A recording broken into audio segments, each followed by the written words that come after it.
Boker Tov. Aujourd'hui, Kaf Dalet Adar, 24 Adar, 1er mars. Aujourd'hui, la paracha, Bezrat Hashem, la paracha qu'on va lire ce Shabbat, paracha de Vayakehel. Mon cher Rabbeinu rassemble le peuple d'Israël pour leur annoncer quelque chose. Quand nous, on nous demande qu'est-ce que tu voudrais, qu'est-ce que tu aimerais avoir dans la vie, qu'est-ce que tu demandes quelque chose à Kadosh Baruch Hu. Alors tout le monde bien sûr dit la santé. Tout le monde demande la santé qui est le plus important. Mais quand la santé on la veut, oui, mais pour après profiter. D'accord, parce que quand il a la santé, il ne peut pas profiter, il n'a rien, il n'a pas d'argent, tout ça, comment il va profiter? Alors, on aime bien sûr, on demande la parnassa pour être tranquille, pour voir nos enfants, les mettre dans des écoles juives, pour les éduquer dans la Torah, etc., etc. Et on voit la paracha de cette semaine, à Kadosh Baruch Hu, ce n'est pas juste un tzaddik, c'est pas Baba Saleh, c'est pas le Baal Shem Tov, c'est pas le Harizal, c'est Kadosh Baruch Hu lui-même qui nous dit voilà, voilà celui qui veut avoir sa parnassa tranquillement, celui qui veut réussir dans son travail, dans ses affaires. Voilà, je vous donne la recette, ce Shabbat, la paracha de Vayakehel. Qu'est-ce qu'il leur dit? Ele, voici Hadevarim, voici les choses. Ele, vers le mérite de 36.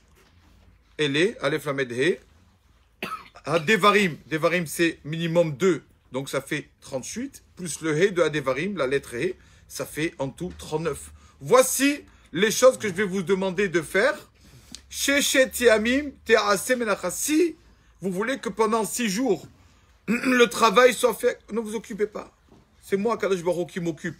Pas marqué ta'asé, toi tu travailles. Non, ta'asé, le travail se fera. D'accord? Vous venez, vous ouvrez le magasin, vous ouvrez le bureau. Après moi, c'est moi qui, Kadosh Baruch Hu, qui envoie le reste, les affaires, les clients, etc. Alors, Yom HaShivi'i Lachem Kodesh, faites attention au 7e jour. Shabbat Shabbaton. Une promesse d'Akadosh Baruch Hu. Celui qui veut réussir pendant ces 6 jours de travail, voilà la recette. Que le 7e jour le donne pour Akadosh Baruch Hu. Pourquoi? Quand quelqu'un travaille aussi le Shabbat, d'accord, il travaille les 6 jours et le Shabbat aussi. Alors, donc il fait comme si c'est lui, tout dépend de lui. Si je ne travaille pas, je n'aurai pas d'argent. Donc Hachem dit, bon, tout dépend de toi, débrouille-toi. Mais quand une personne travaille pendant 6 jours, parce qu'Hachem m'a demandé de travailler, et le 7e jour il s'arrête, il dit Hachem, regarde, je ne travaille pas. C'est toi qui gères Kadosh Baruch Hu. Alors il montre le 7e jour que, en fait, toute la semaine, c'est pas lui, c'est pas par ses mérites, c'est Akadosh Baruch Hu qui décide de sa parnassa. Quand quelqu'un il montre sa émouna que tout vient de Kadosh Baruch Hu, alors le travail, Hachem il envoie le travail. D'accord.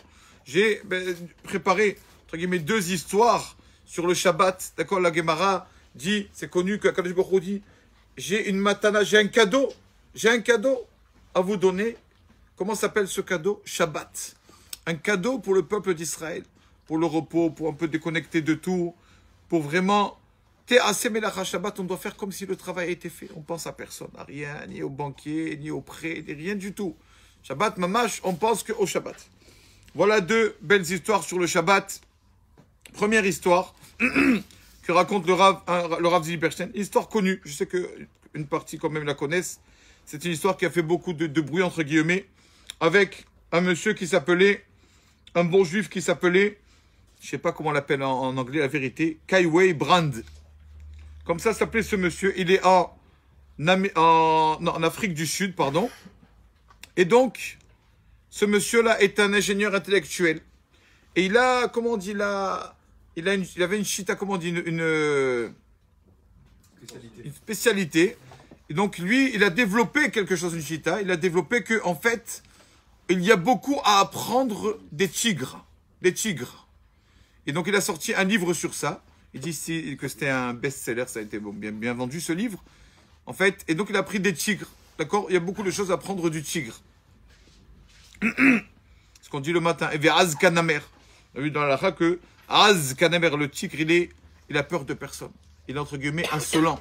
Pas insolent dans la parole, mais ça veut dire insolent, ça veut dire il fait sa Torah, il a peur de... Le tigre, il fait ce qu'il a à faire, il a honte et peur de personne. Nous aussi, on doit avoir ni honte ni peur de personne quand on fait notre Torah. On est, entre guillemets, insolent, c'est-à-dire ne pas faire attention aux moqueurs qui nous entourent et dire « Ah, ça y est, tu es devenu trop fanatique, tu es trop religieux, là. Arrête. » Donc, il faut être comme le tigre. Et donc, lui, il a comme ça, c'est un livre qu'il a écrit. Et donc, Baruch Hashem, c'est un livre qui a marché. Il a commencé à faire des conférences, Baruch Hashem, et il s'est bien enrichi de tout cela. Et un jour, on l'appelle les bureaux de Microsoft. On lui demande de venir on a un grand congrès, et on te demande de commencer le congrès avec une conférence à toi. On demande à ce monsieur-là, à cet ingénieur, celui-là, pour l'informatique. On vient, Bechavod, viens faire une conférence. Et pas trop, il regarde son calendrier. Conférence à Microsoft, ça c'est une belle parnassa, ça. Une conférence, ça gagne bien. Et il voit que le jour où on lui demande de faire cette conférence, c'est un Shabbat. Shabbat. Excusez-moi, j'ai un empêchement. Samedi, je peux pas. Alors, on le rappelle. On dit, écoute, on est prêt à ajouter à la somme. Ça ne suffit pas? On ajoute. Non, je peux pas, Shabbat, je peux pas. On lui propose plusieurs choses. Et donc, bien sûr, du Baruch Hashem, qui est Neeman, qui a fait attention à sa Torah, il dit, non, Shabbat, je ne peux pas faire de conférence. Donc, on voit qu'il n'y a rien à faire. On repousse la conférence à dimanche. La personne qu'il avait appelé des bureaux Microsoft, c'était, comment dire, le second, comment dire, le bras droit, pardon, de Bill Gates. Le bras droit de Bill Gates. Et cette personne la raconte à ce conférencier-là. Kevin Brad lui a dit, tu sais, quelques jours après, j'ai voyagé avec Bill Gates dans son avion privé. On a parlé, je lui ai raconté ce qui s'est arrivé avec toi. Le prix de ce qu'on est prêt à te donner pour ton Shabbat, et tu n'as pas voulu faire la conférence Shabbat. Et il lui a dit, je vais te dire ce que m'a dit Bill Gates dans son avion. Il m'a dit, aujourd'hui, voilà la phrase que Bill Gates a dit. Aujourd'hui, je comprends qu'avec mon argent, je peux acheter n'importe quel avion, n'importe quel bâtiment. Je peux tout acheter avec mon argent. Je peux acheter même les personnes qui ont des dons, tout ça, je peux les acheter, les prendre, les faire travailler dans ma société, tout ça. Mais il y a une chose que je ne pourrais pas acheter avec tout mon argent. Je ne pourrai jamais acheter le Shabbat du peuple juif. Ça, je n'ai pas pu l'acheter. Le monsieur là, ce conférencier, même que on t'a tout proposé, tu n'as pas voulu ça. Même Bill Gates a dit, il peut pas l'acheter, il peut pas t'acheter. Voilà la force du Shabbat du peuple juif. Une deuxième histoire, je vais faire vite, d'accord? Avec le Chafetz Chaim. Chafetz Chaim, c'est connu qu'il allait de partout pour renforcer le Shabbat, d'accord? Son élève Rav Reikin faisait pareil. Aussi, il allait de partout pour parler aux personnes que, voilà, celui qui se considère comme juif, c'est le Shabbat, ça passe par le Shabbat. Quelqu'un dit, tu fais Shabbat? Bien sûr, ma mère, elle fait le couscous, le Shabbat et tout. C'est important, mais c'est pas que ça, le Shabbat. Il y a tout ce qu'il y a autour du Shabbat, que c'est tellement dur. Pas parler des paroles vaines, c'est très très dur d'être Shomer Shabbat. De pas s'énerver Shabbat et tout. C'est très très dur d'être vraiment Shomer Shabbat. Et donc, Chafetz Chaim, son élève aussi pareil, le Rav Reikin, faisait pareil. Il y a une personne ici à Marseille, que le Rav Reikin, qui était élève du Chafetz Chaim, est venu lui parler. Il lui a pris les mains, il lui a dit un mot, Rav Reikin. Il lui a dit Shabbat. Comme ça, il lui a pris les mains. Depuis, ce monsieur, il est Shomer Shabbat. Une fois, Rav Reikin lui a dit Shabbat, comme ça. C'est Rav Reikin, dans son Rav. Le Chafetz Chaim, donc elle est dans toutes les villes, et est allé voir quelqu'un, il lui a dit qu'il y avait un moulin à farine, vous savez, de la farine, il lui a dit, écoute, Shabbat, tu peux pas travailler Shabbat. Tu peux pas. Il lui a dit, Rabbi, je gagne 4000 roubles par jour. Comment vous voulez que j'arrête Shabbat de travailler? Impossible. Ça rentre dans le compte. Je les vois. 40 000 roubles tous les Shabbats. Et je peux pas. Chafetz Chaim l'a dit, tu sais, tu peux voir beaucoup. Mais la bracha que tu auras dans cet argent, c'est autre chose. Si tu fermes, tu auras plus de bracha. Ah, je vois. Moi, je vois ce que j'ai maintenant. Laissez-moi tranquille. J'ai dans mon compte en banque. Voilà, Rabbi, je ne veux pas. Il lui a dit, la Torah nous a dit, tu veux réussir les 6 jours? Alors, tu es obligé de travailler Shabbat. Il lui a dit, Rabbi, regardez. Vous croyez qu'un verset dans la Torah qui dit, tu veux réussir dans le travail 6 jours, tu fais attention au Shabbat? Vous croyez que ce verset va me faire fermer mon moulin à farine? Vous croyez que ça, je vais fermer? Je ne peux pas. Impossible. Ce n'est pas un fermer qui va me faire un verset de la Torah qui va me faire fermer mes affaires pendant Shabbat. Chafetz Chaim a dit, moi j'ai fait mon devoir, je t'ai réprimandé. Après c'est Hachem qui fait le reste. Et passe quelques jours, quelques mois, et le Chafetz Chaim qui tournait donc de ville en ville justement pour renforcer le peuple d'Israël, il arrive en Pologne, et il y avait, comme il y a maintenant aujourd'hui à Méron, au tombeau de Bassalé, un endroit qui s'appelle Achnasat Orchim. Les personnes qui sont de passage ou de voyage, qui n'ont pas à manger, ils ont là-bas à manger. 24 heures sur 24, à Méron, il y a là-bas à manger, à boire, dans la cuisine là-bas. Et donc, Chafetz Chaim, il arrive là-bas. Il voit monsieur Rabbi, vous vous rappelez de moi? Il dit, excuse-moi, non. Je suis le monsieur qui avait les affaires, vous m'avez dit une fois, il vaut mieux fermer, attention, il vaut mieux que tu fermes tes affaires pour réussir. C'est moi qui avais le moulin qui faisait de la farine. Il dit, ah, qu'est-ce qui t'arrive? Tu es là, tu avais toutes tes affaires. Maintenant, tu es dans l'instant crime, là, tu n'as rien. Tu manges dans cet endroit. On va dire, Rabbi, sachez que j'avais donc, comme la farine, comme je vous ai dit. Une fois, donc, on est venu me contrôler les impôts, l'inspecteur des impôts. Cet inspecteur-là, je ne sais pas ce qu'il est tombé. Il est tombé dans le moulin. Il est mort là-bas.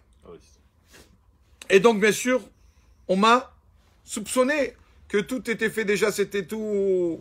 Déjà, c'est moi qui ai fait tout ça, comme ça, bon, je ne paye pas d'impôts. On m'a soupçonné. Et donc, bien sûr, on a voulu me prendre tout mon argent, etc. Qu'est-ce que j'ai fait? J'ai pris le maximum d'argent que je peux, je me suis sauvé avec mon argent. Je me suis sauvé. Quand je me sauve avec mon cheval, ma charrette, tout ça, donc de Russie en Pologne, j'étais tellement fatigué, bon, j'ai dit, moi, j'ai mon argent. Quand j'ouvre mon sac plein d'argent, je croyais que c'était de l'argent que j'avais pris, en fait, non. C'était juste des contrats de personnes qui me devaient de l'argent. Je me suis trompé de sac. Donc, j'ai vraiment pas d'argent, rappelons. Je suis resté sans rien. Ravet Rem lui a dit, voilà, qu'est-ce que j'apprends de toi? Tu crois qu'on peut rigoler avec la Torah. Mais on rigole jamais de la Torah. Et sache, Hachem, des fois, il ne te prend pas ton argent. C'est pas qu'il t'enlève ton argent à toi. Il t'enlève à toi de l'argent. Tu vois, il t'a fait partir. L'argent est resté là-bas. D'accord? Hachem, il a deux façons de faire.